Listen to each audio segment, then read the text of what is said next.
Olá!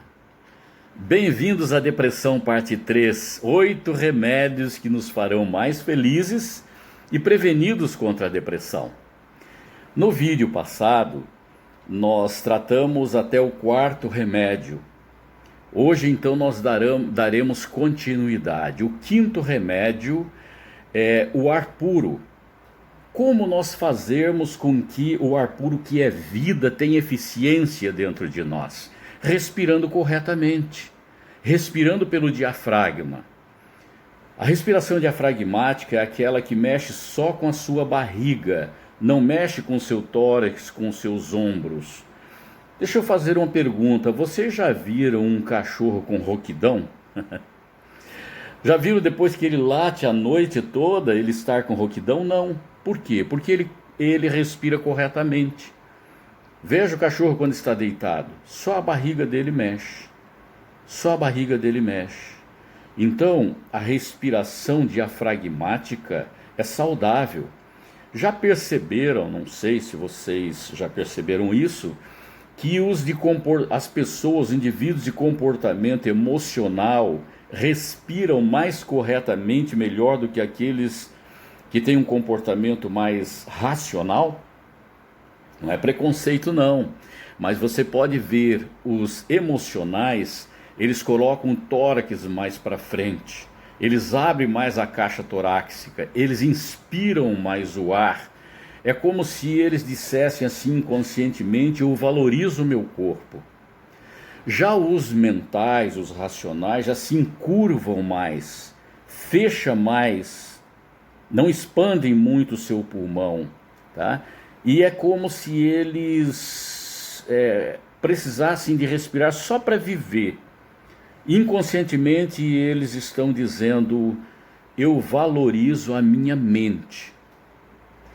Mas quando mentais e emocionais decidem fazer os exercícios normais, eles se colocam numa postura quase que igual, para que o ar possa entrar e sair de uma maneira bastante fluente.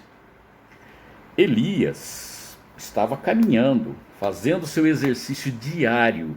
Imagine ele um tanto ofegante, subindo, quem sabe, os outeiros lá, caminhando pelos vales, se escorando daqui e dali, respiração um pouco ofegante. Ele trazia muito ar, e puro, para os seus pulmões. Eu tive um paciente que chegou no consultório com um índice fora do normal de pânico. A síndrome do pânico atacava às vezes 2, 3 vezes por dia. E depois que nós fizemos algumas sessões práticas de algumas técnicas, e ele disse um dia o seguinte: olha, todas as técnicas eu pratiquei, mas aquela que mais funcionou para mim foi a técnica da respiração e expiração profundas e prolongadas.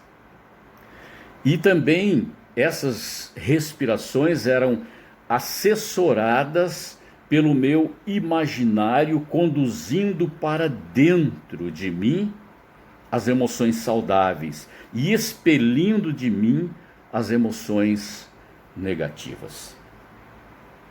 Pratique essa técnica. Oxigene melhor o seu corpo, especialmente a sua mente, para ela ficar mais equilibrada, mais tranquila, mais inteligente, mais presente. O sexto remédio é o domínio próprio. Eu lhe pergunto: aonde é que o seu calo emocional aperta mais? Em que situação você mais se desequilibra? Lembre-se, você já tem experimentado. O desequilíbrio emocional traz muita amargura, não só para a pessoa, mas pelo meio que também ele frequenta. O colunista Harris, o Sidney Harris, ele conta que, acompanhando seu colega para uma banca de jornal, Seu colega muito educado cumprimentava o jornaleiro com educação e recebia em troca um tratamento rude, ignorante. E jogava o seu jornal indelicado na direção dele. Ele pagava o jornal, agradecia muito, desejava um bom dia e recebia em troca também cumprimentos rudes, despedidas rudes. Caminhando então, Harris disse assim: mas vem cá, você compra todo dia o jornal aqui? Sim. Você é tratado sempre assim? Sempre assim. Mas você não reage a nada, não faz nada diante desse tratamento mal educado dele? Por que você não reage? Aí o amigo de Harris respondeu: sabe por quê? Porque eu não quero que ele decida como eu devo agir. Eu sempre digo aos meus pacientes aqui no consultório de que, em saindo dali, eles entrarão no grande laboratório que vai testá-los o dia todo. Quando você acorda pela manhã, lembre-se que o seu primeiro teste já começa dentro da família, depois no trabalho, nas atividades diárias e consigo mesmo diante dos desafios da vida. Salomão disse o seguinte: mais vale um homem que domina a si do que aquele que conquista uma cidade. Há um pensamento que diz que quando somos tolos, nós queremos dominar o mundo, mas quando somos sábios, nós queremos dominar primeiramente a nós mesmos.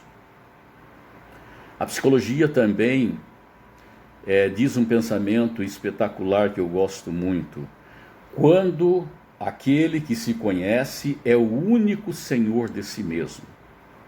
Sim.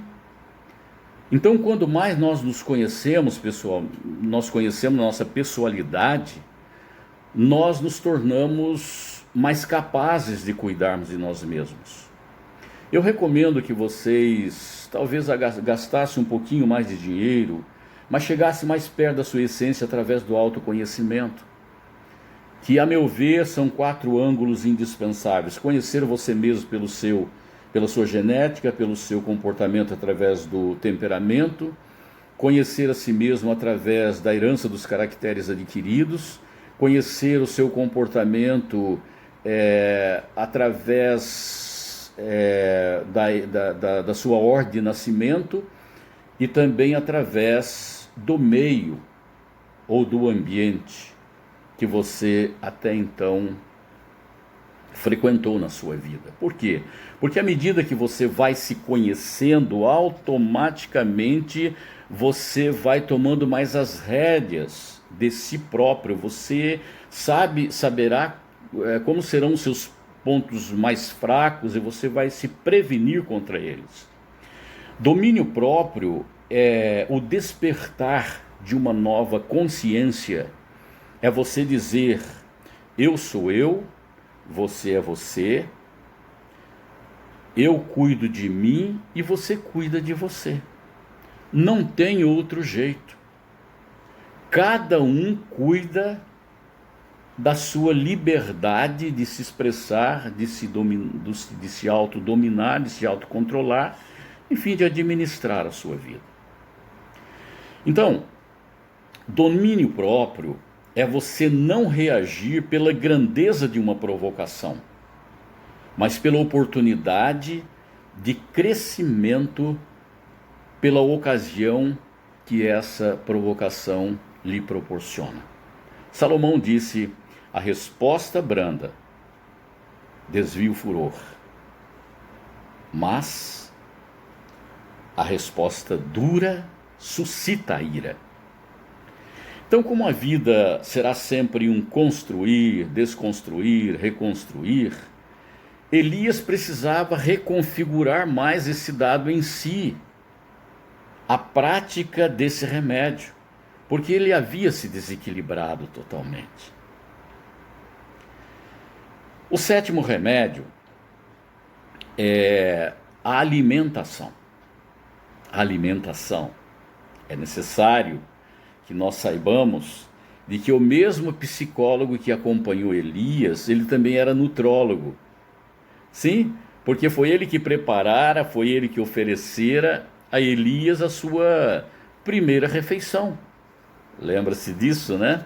Então, você já deve ter ouvido que nós somos aquilo que nós comemos e aquilo que nós pensamos. E o alimento, ele é muito determinante para influenciar o nosso comportamento. Então, quando se fala em alimentação, há uma certa preocupação, porque o leque é muito grande, sabe? O leque de vegetais, né? O leque de grãos, de frutos, carregados de proteínas, vitaminas, minerais, né?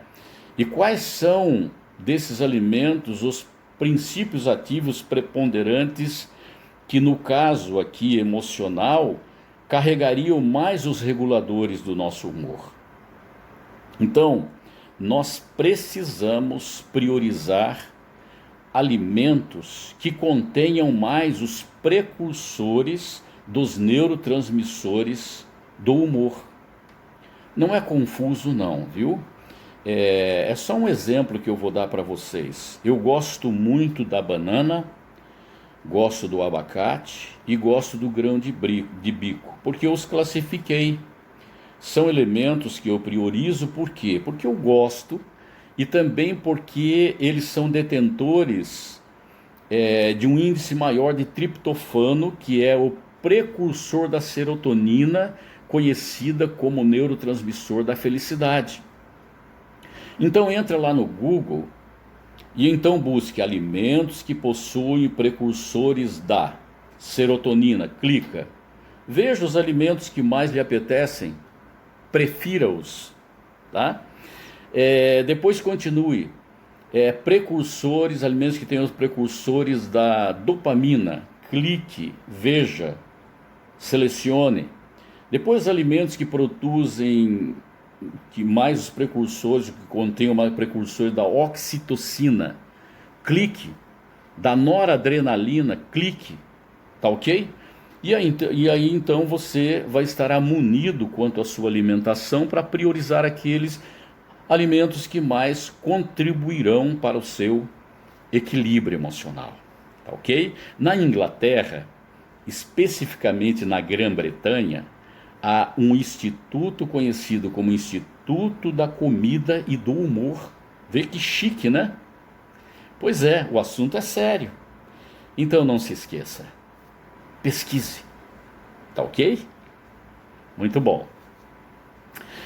O oitavo remédio é o pensamento. No 40º dia, Elias chegou ao Monte Horebe. Não era esse o seu desafio, né, de sair ali de Jezreel e chegar até o Monte Horebe? Era esse o desafio. Ele chegou lá. Mas logo que ele chegou lá, ele se chafurdou dentro de uma caverna. Ele não queria papo com ninguém, nem sair ali de dentro. O depressivo gosta muito, sabe, de ficar assim isolado, né? De ficar no lusco-fusco, de ficar assim naquela área cinzenta, porque está tudo meio escuro, escuro mesmo por dentro, né? Mas o seu psicólogo chegou e falou assim: Elias, presta bem atenção agora. Tudo agora ficou mais fácil. Você está completamente desintoxicado fisicamente. Agora, existe uma coisa que ainda existe como um desafio para você, que é justamente a toxidez mental, o seu pensamento. E Elias, essa área aí, meu querido, ela é inviolável, ela é sagrada, ela é soberana. Nem Deus, nem diabo, nem força nenhuma do universo tem capacidade para violá-la sem o seu consentimento. Então, Elias, aí está o grande desafio. Você é livre para escolher. Você é que tem que decidir. Sabe? Elias foi invadido por um mecanismo neurótico. Nós, na psicologia, chamamos esse mecanismo neurótico, são vários mecanismos que emperram a gente. E às vezes a gente não sabe, é bom saber desses mecanismos. E o mecanismo que Elias caiu foi o mecanismo da retroflexão. Ele deixou-se invadir pelo mundo, pelo exterior. E ele ficou então todo confuso. E enquanto Elias não saísse dessa armadilha, ele não haveria de crescer. Então, como é que dizia Elias retroflexivo? Ele dizia assim: estou sozinho, fiz tanto pelas pessoas, os meus amigos se foram, ninguém liga para mim. Eu fiz tanto, mas ninguém faz por mim. A vida está muito desmotivada, sem graça. Acabou o sentido dela. É aquela pessoa que chega no trabalho às vezes e diz assim: nossa, eu não gosto de ir para o trabalho porque, sabe, ninguém fala comigo, ninguém me compreende. Cuidado com essa armadilha. Finalmente caiu a ficha na cabeça de Elias. E ele teve consciência de perceber que nas suas mãos estava o livre arbítrio. E ele poderia então mudar essa figura na sua mente do abandono. Agora não era mais medo de Jezabel. Agora era medo, era o abandono. Você veja como que a nossa mente tem viés que nos traem. E ele resolveu então trocar essas palavras negativas, abandono, tristeza, reclamação, pela confiança, pela fé, pela determinação e pelo senso de missão. Todos nós devemos ter um senso de missão, senão a vida não tem graça. Então Elias saiu desse quadro quando instalou, por decisão própria, todos aqueles recursos positivos que havia dentro dele. Ele os administrou agora, e ele saiu agora para novas proezas. Naquele tempo, não havia psicologia. Mas esse exemplo é extraordinário para nós conhecermos os 8 remédios que nos previnem, que curam também o nosso estado depressivo. Lembre-se de uma coisa, meu querido. O ano 2030 está chegando e, segundo a Organização Mundial de Saúde, nós já dissemos no primeiro vídeo sobre depressão, essa doença será a mais avassaladora de todas as doenças. Superará todas as doenças que tomam o primeiro lugar hoje, que é o câncer e os problemas cardíacos. Ela será a doença mais comum. Portanto, ela vem vindo como um tsunami. Mas você vai deixar que ela venha e te pegue? Previna-se, meus queridos. Repito de novo aquilo que Jesus disse: se o dono da casa souber a que horas vem o ladrão da noite, coitado do ladrão, né? Então previna-se. Pratique esses 8 remédios. Vamos juntos fazer isso? Ok, combinado. Um grande abraço para você e até semana que vem. Tchau, tchau.